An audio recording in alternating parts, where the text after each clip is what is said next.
This is a verified complaint. A copy is right now on its way to the House of Representatives. This is an ethics complaint against Congressman Danilo Ramon S. Fernandez, more popularly known as Dan Fernandez or Attorney Google. Anyway, this is for certain conduct unbecoming of a member of parliament, unparliamentary conduct, which were committed during the hearings of the Quadcom. I will just give you the general details anyway. I will be leaving this copy for you, and those who wish for soft copies, I will viber to you later immediately a soft copy. If you recall, noon pong nililitis o dinidinig yung tungkol sa mga pogo, kinatawan ko po roon. Nirepresent ko si Miss Catherine Cassandra Leong. At lahat naman po tayo saksi sa ginawang paglabag sa mga karapatan ni Miss Cassie Leong. Specifically, not only the deprivation of the right to counsel, but physically, this was unprecedented in legislative history in this country. Nahaharangin mo yung abogado at hindi mo palalapitin sa kanyang kliyente during a legislative hearing. Sapagkat ang karapatan na magkaroon ng abogado upang makipagsangguni ang isang testigo sa legislative hearing ay ginagarantiya ng walang iba kundi ng ating saligang batas. Number 2, pagwawarning sa abogado na huwag bigyan ng payo ang kanyang kliyente. Saang planeta po acceptable ang ganoong behavior? Nasasabihin mo, Attorney Topacio, do not approach your clients, otherwise you will be cited in contempt. How is that even possible? Number 3, yung hindi po pagbigay ng right to remain silent and the right against self-incrimination sa isang testigo. At si Congressman Fernandez, bagamat hindi abogado, hindi ko naman sinasabing kapag hindi ka abogado ay hindi mo na alam ang batas. Ngunit, sinasabi na nga po sa kanila, or dapat, a person who is in the legislature should be charged with knowledge of the law. Because, number 1, they are lawmakers. Paano kang gagawa ng batas kung ikaw ay walang alam sa batas? Pwede naman pong basahin ang mga desisyon. Tama naman, to an extent, si Congressman Fernandez, pwede kang mag-google. At mag-google mo yung mga kaso. At kung meron kang hindi naintindihan sa kaso, meron ka namang legal staff siguro.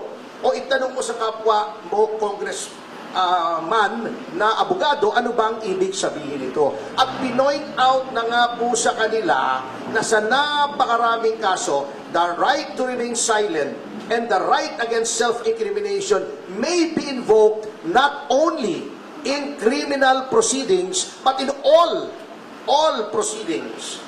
Civil, administrative, legislative.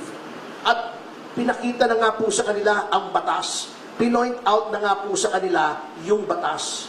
Bakit ayaw pa nilang sundin? That is also against the oath that they have taken when they took their oath of office to defend and protect the Constitution and the laws of the Republic of the Philippines and pronouncements of the Supreme Court, according to our civil code, are part of the law of the land. So yan po ang isang violation, ano? Number 2, yun pong the right of a witness to be treated with dignity and with respect. Kapag ikaw ay tinatawag, na violate po yan. binabastos po nila ang mga witnesses, not only my client. But of course, I have no right to complain on behalf of the other witnesses who are also represented by counsel. Yun po. Number 3, yung pronouncements, very unparliamentary. Alam niyo po, in all parliaments in the entire civilized world, meron pong language na tinatawag nila unparliamentary. Diba? Ayaw na ayaw nila si Pangulong Duterte. Sinabi nila, do not use offensive words. Pero bakit sila tatawagin nilang pathological liar, puro ka pa cute, puro ganon. Tatakutin mo pa. Misleading the witness, sasabihin, tignan mo itong mga napatay, di umano dahil daw ng pogo. Tignan mo yan, we will grant you immunity if you testify against them. That is misleading. The legislature cannot grant immunity.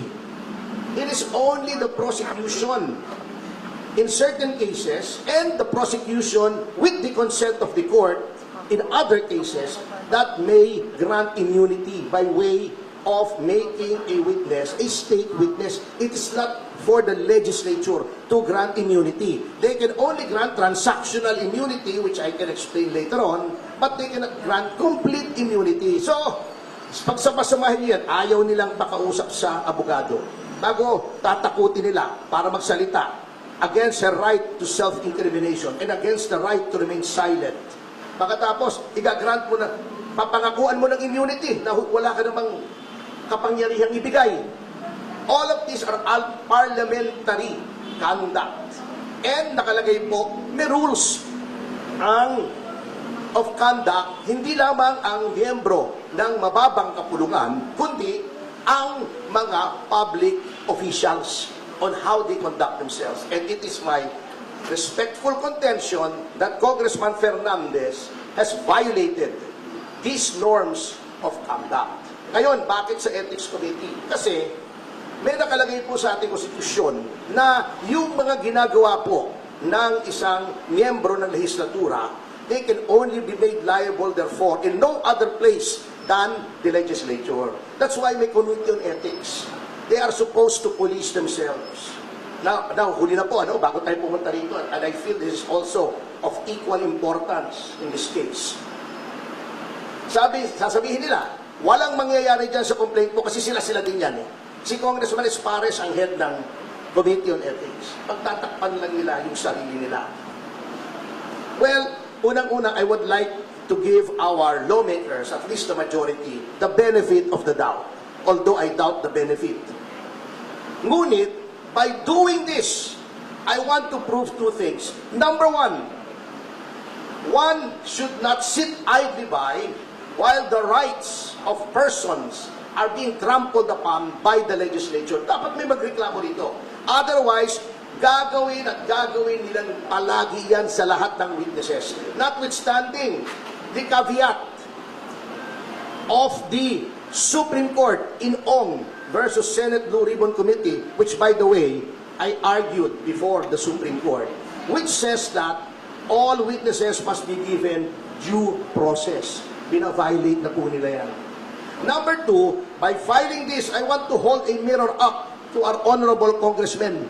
Tignan nga po natin, tignan nyo ang sarili nyo, kung anong ginawa nyo sa mababang kapulungan, which is supposed to be an august body, which is supposed to be populated by honorable men and women, kaya nga honorable ang tawag sa inyo eh. Are you really honorable? Are you really august? Kaya nyo bang ipolis ang inyong ranks? Do you still have any shred of decency left in your bodies para makita na mali ang ginagawa ng isang miyembro ninyo at disiplinahin ninyo? Because by no stretch of the imagination is such conduct exhibited by Congressman Fernandez allowable or should be countenanced or